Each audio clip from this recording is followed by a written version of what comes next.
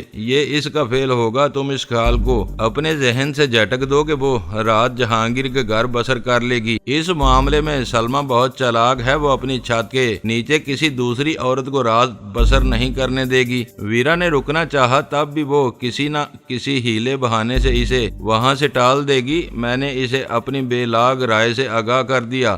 دیکھتے ہیں، اگر وہ جہانگیر کی بات مان لیتی ہے تو اسے 1 آدھ گھنٹے میں گھر لوٹ آنا چاہیے۔ اور یہی ہوا۔ 1 گھنٹہ گزرنے سے پہلے ویرا واپس آ گئی۔ وہ بہت خوش اور پر اعتماد تھی۔ آتے ہی اس سے گلے شکوے کیے گئے اور اس نے صاف کہہ دیا کہ گھر سے جاتے ہوئے اس کے دل میں کسی کے خلاف کوئی بات نہیں تھی۔ اس نے محسوس کیا کہ دوسروں میں سے کوئی اس کا ہم خیال نہیں ہے، تو اس نے اپنے دل کی آواز پر خاموشی سے اپنا فرض ادا کرنے کا فیصلہ کیا اور گھر سے نکل گئی۔ میں اس دوران میں خاموش رہا تھا۔ ان تینوں کا جوش و خروش ٹھنڈا ہوا تو میں نے پوچھا، تم نے انہیں اپنی آمد کا کیا سبب بتایا تھا؟ پہلے تو کچھ نہیں بتایا۔ تعاقب کا سلسلہ دراز ہونے پر ان دونوں کو ہوشیار کرنا ضروری تھا۔ میں نے بتا دیا کہ انہیں پھر کسی دشمن کی طرف سے خطرہ ہے اور تم نے ہم تینوں کے خلاف خوب زہر اگلا ہوگا۔ سلطان شاہ بولا، میں نے کسی کے بارے میں کچھ نہیں کہا، نہ انہوں نے کچھ خریدنے کی کوشش کی۔ وہ دونوں اپنے خود ساختہ مسائل میں اس بری طرح گرے ہوئے ہیں کہ انہیں کسی اور بات کا ہوش نہیں ہے۔ سلمہ کو ذرا سا تجسس تھا کہ میں خلاف معمول تنہا وہاں کیسے پہنچ گئی۔ ذرا تفصیل سے بتاؤ کہ واقعات کیسے رونما ہوئے؟ غزالہ نے مطالبہ کیا۔ ویرا نے سگریٹ سلگائی، 2 گہرے کاش لیے اور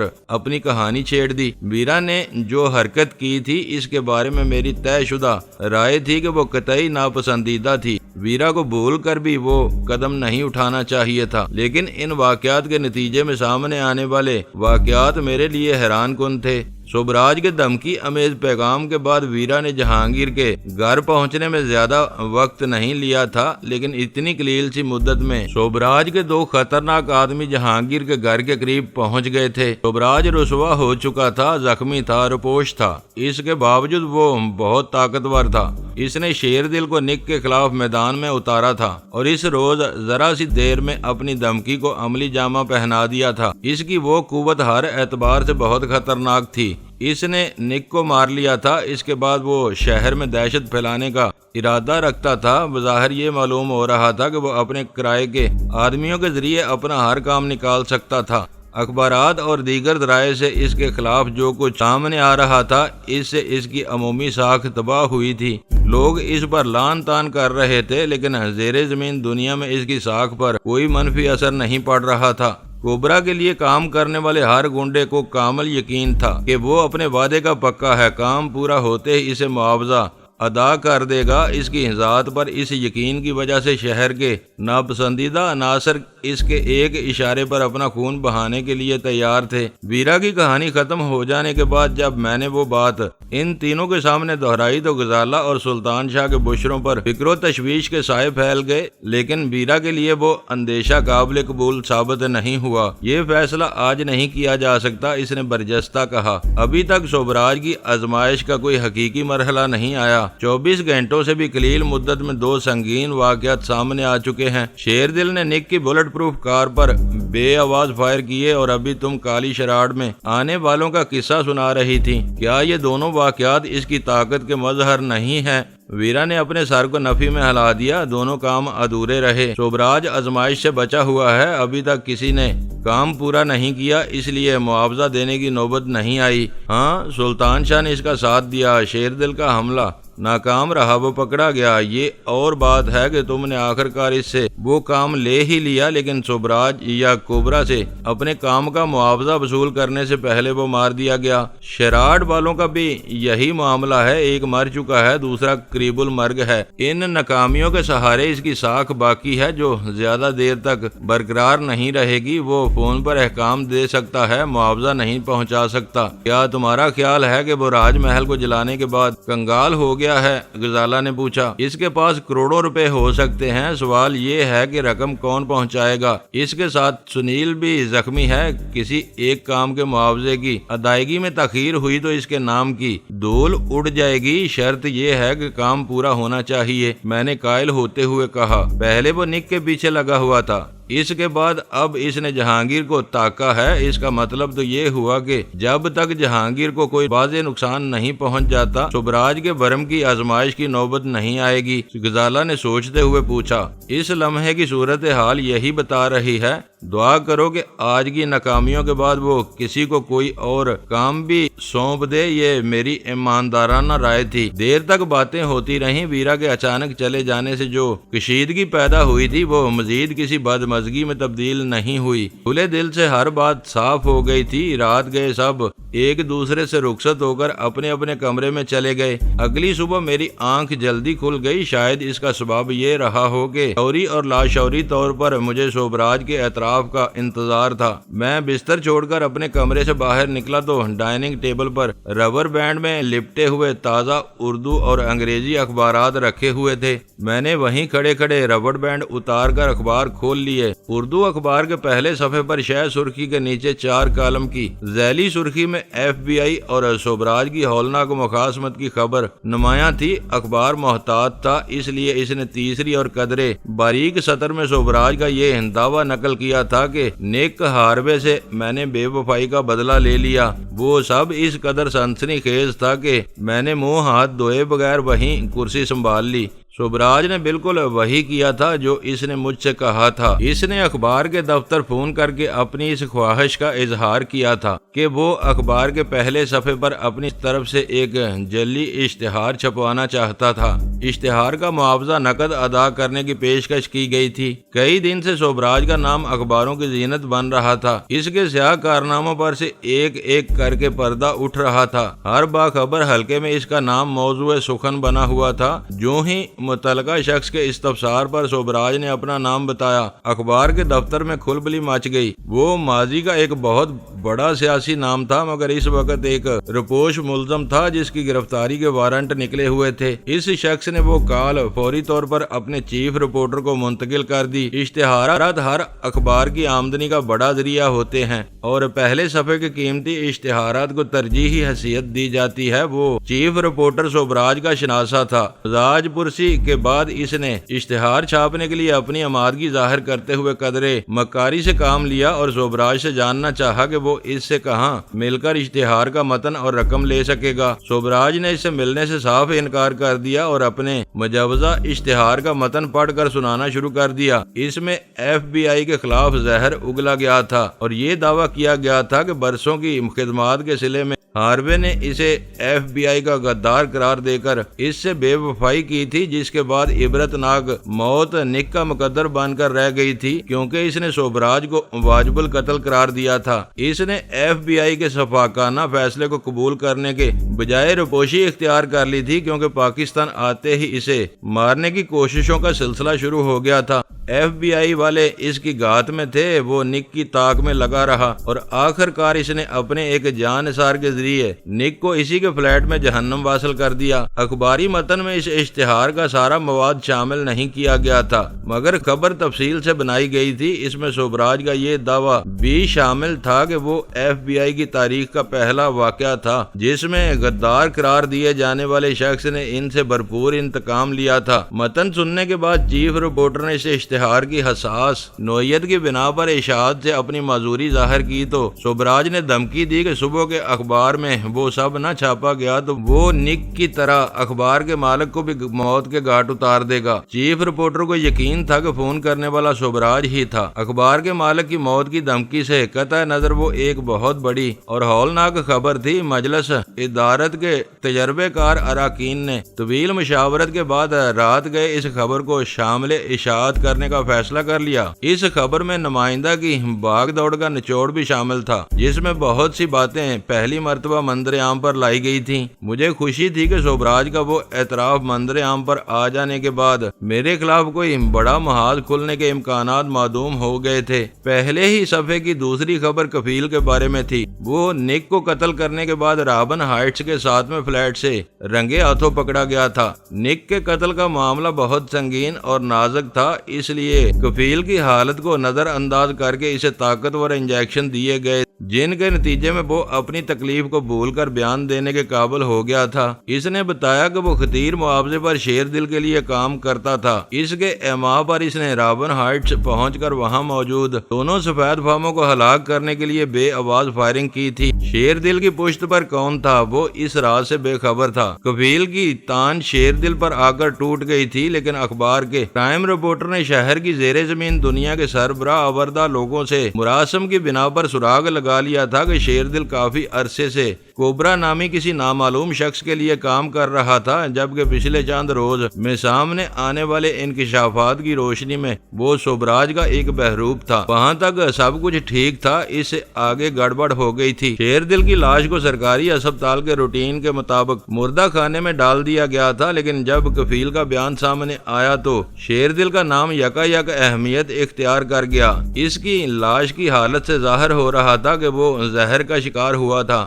پھر بھی ہنگامی طور پر اس کا رسمی پوسٹ مارٹم کیا گیا اور پولیس سرجن نے اس کی گردن کے ایک ننھے سے سوراخ کے ذریعے ایک مہلک زہر کے اترنے کی تصدیق کر دی۔ امریکی سفارتی عہدیداروں کا خیال تھا کہ شیر دل کی موت کا طریقہ اس گتھی کی کلید تھی۔ وہ ڈینی کا مخصوص طریقہ تھا۔ اس نے شیر دل کو صرف اس لیے راستے سے ہٹا دیا کہ وہ نک کے اصل قاتل کی نشاندہی کر سکتا تھا۔ ان لوگوں کا موقف تھا کہ سارا کیا درا ڈینی کا تھا۔ سرکاری صفوں میں موجود اس کے ہمدرد اسے بچانے کے لیے سارا ملبہ سوبراج پر گرا رہے تھے، جو روپوش تھا، سامنے آ کر اپنا دفاع کرنے کی پوزیشن میں نہیں رہا تھا۔ وہ سوبراج کے دعوے کو کوئی وقت دینے کے لیے تیار نہیں تھے۔ ان کا خیال تھا کہ کسی ماہر صداکار نے فون پر اخبار کے چیف رپورٹر کو کامیابی سے دھوکہ دیا تھا۔ سوبراج ہر طرف سے اس بری طرح عطاب میں آیا ہوا تھا کہ اپنے بچاؤ کے سوا کچھ کرنے کی پوزیشن میں نہیں تھا۔ اخبار کا چیف رپورٹر بہت گاگ تھا۔ اس نے مسئلے کی نوعیت کا بروقت اندازہ کر کے سوبراج سے ہونے والی گفتگو ریکارڈ کر لی تھی۔ امریکی سفارتی موقف کے جواب میں اس نے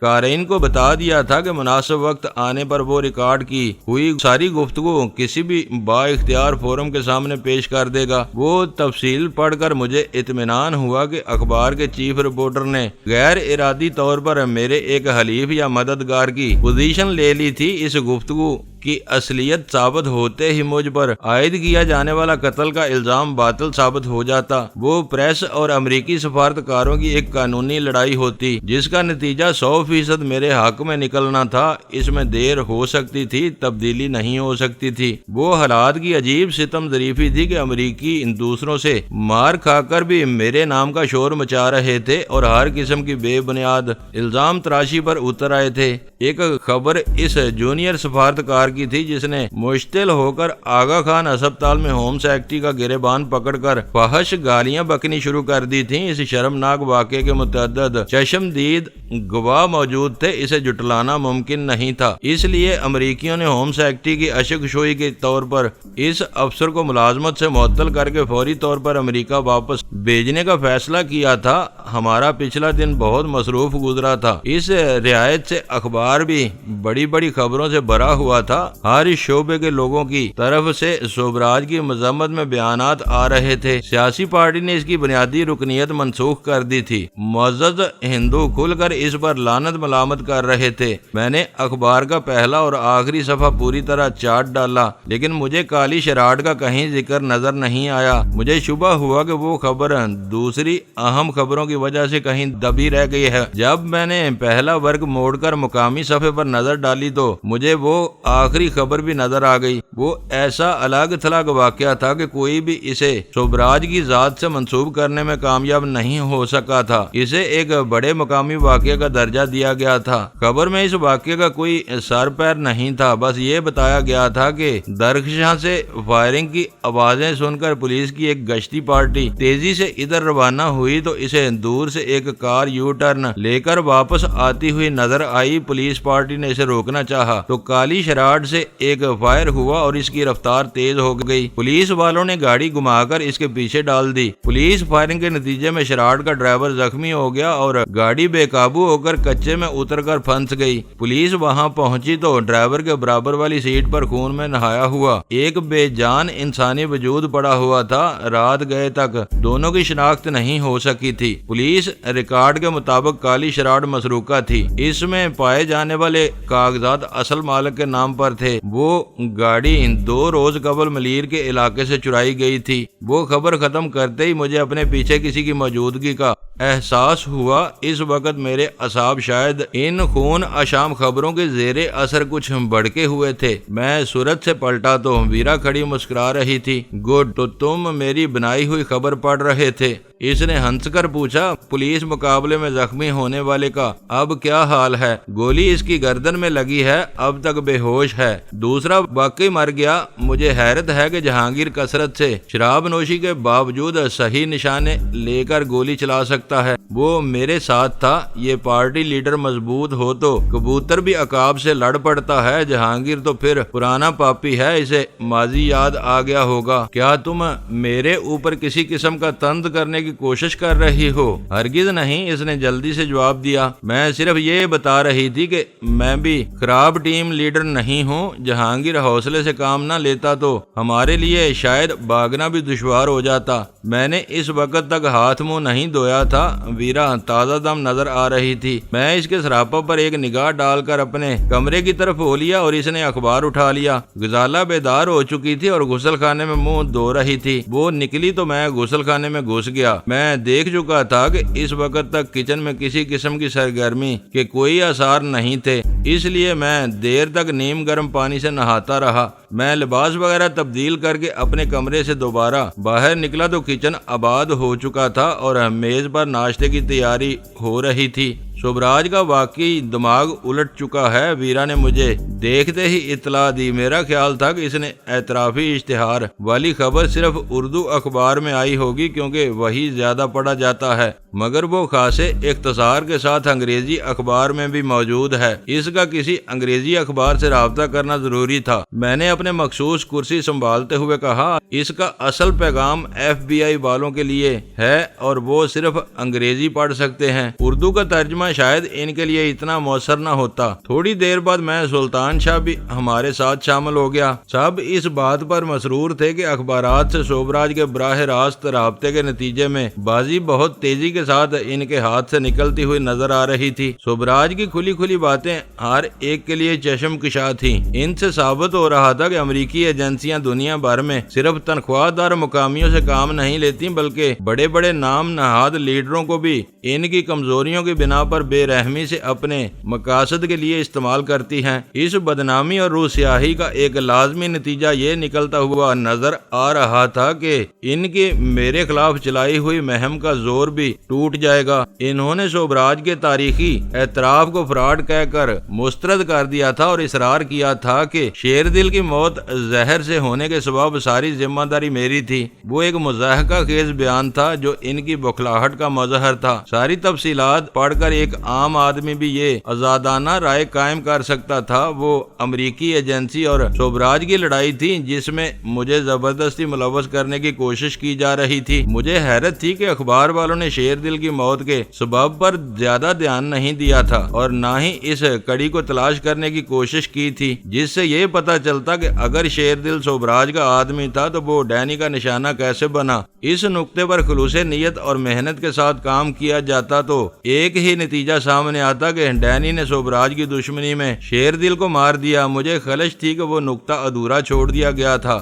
سوبراج کے سر پر نک سوار تھا، اس نے بھی شیر دل کے بارے میں اپنے دل کی بڑاس نکالنے کی کوشش نہیں کی تھی، ورنہ یہ سارا مسئلہ وہی حل کر دیتا۔ سوبراج قانون سے چھپتا پھر رہا تھا، میں اپنے قانون کے سائے میں امریکیوں سے چھپا ہوا تھا۔ اس نے اخبارات سے رابطہ کر کے مجھے ایک نئی راہ دکھائی تھی۔ اس وقت تک امریکی میرے بارے میں دل کھول کر زہر اگل رہے تھے، حقائق صرف چند گنے چنے لوگوں کو معلوم تھے، وہ باتیں رائے عامہ کی نظروں سے اوجھل تھیں۔ میں سوبراج کی تقلید میں اخبارات سے براہ راست رابطہ کر کے امریکیوں کے نفرت انگیز پروپیگنڈے کا مؤثر سدباب کر سکتا تھا۔ میں نے وہ نقطہ اپنے ذہن میں محفوظ کر لیا، اس کے استعمال کا وقت نہیں آیا تھا، لیکن ضرورت پڑنے پر میں پوری بے خوفی سے وہ طریقہ اپنا سکتا تھا۔ اس سے صرف ایک ہی نقصان ہو سکتا تھا کہ میرے دشمنوں کو شہر میں میری موجودگی کا علم ہو جاتا، اس سے کوئی خاص فرق نہیں پڑتا تھا۔ وہ لوگ ویسے بھی کسی تردید کو تسلیم کرنے کے لیے آمادہ نہیں تھے۔ ان کو یقین تھا کہ مجھے پاکستانی ایجنسیوں نے کراچی میں کہیں چھپایا ہوا ہے۔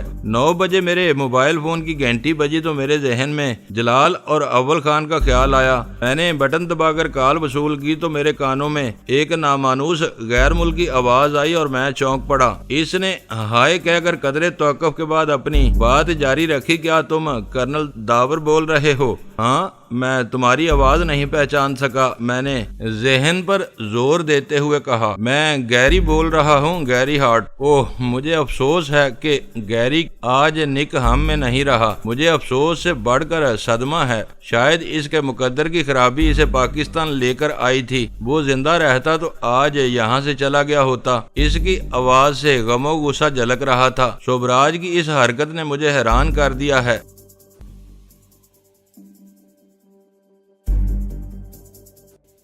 دوستو ویڈیو کو لائک ضرور کر دیا کریں۔ ISI پاک آرمی زندہ باد، پاکستان پائندہ باد۔ معزز ناظرین، اپنا خیال رکھیے گا اور اپنے اس چینل کا بھی شکریہ۔